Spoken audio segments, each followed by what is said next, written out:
ಹೋಗ್. ನಿನಗೆ ನಮ್ಮಪ್ಪನ ದುಡ್ಡು ಇಷ್ಟ, ನಮ್ಮಪ್ಪನ ದುಡ್ಡಲ್ಲಿ ಓದೋಕಿಷ್ಟ, ನಮ್ಮಪ್ಪನ ದುಡ್ಡಲ್ಲಿ ಒಳ್ಳೆ ಒಳ್ಳೆ ಬಟ್ಟೆಗಳನ್ನು ತಗೊಂಡು ಹಾಕೊಳ್ಳೋಕ್ಕೂ ಇಷ್ಟ. ನಮ್ಮಪ್ಪನ ಮಗಳು ಅಂದ್ರೆ ಇಷ್ಟ ಇಲ್ಲ ಅಲ್ವಾ?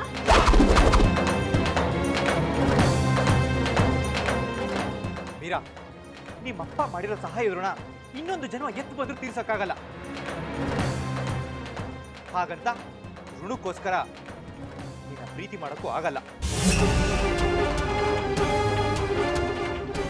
ಈ ಋಣ ದುಡ್ಡು ಕಾಸಿಂದ ಪ್ರೀತಿ ಹುಟ್ಟಲ್ಲ ಮೀರಾ. ಮನಸ್ಸಿಗೆ ಆದ್ರೆ ಮಾತ್ರ ಪ್ರೀತಿ ಹುಟ್ಟೋದು. ನನ್ನ ಮನಸ್ಸಲ್ಲಿ ಪ್ರೀತಿ ಹುಟ್ಟಾಗಿದೆ, ನನಗೆ ನೀನು ಇಷ್ಟ ಅಷ್ಟೇ. ಏ ಲೂಸು, ನಾನು ನಿನ್ನ ಪ್ರೀತಿಸ್ತಿಲ್ಲ. ನೋಡೋ, ನಿಮ್ಮಪ್ಪ ನನ್ನ ಓದಿಸಿರೋ ಕಾರಣಕ್ಕೆ ನಾನು ನಿನ್ನ ಪ್ರೀತಿಸ್ತೀನಿ ಅಂತ ಅನ್ಕೊಂಡ್ರೆ ಅದು ನಿನ್ ತಪ್ಪು. ಏಯ್, ಅದನ್ನ ಎಷ್ಟು ಸಾರಿ ಹೇಳ್ತೀಯ?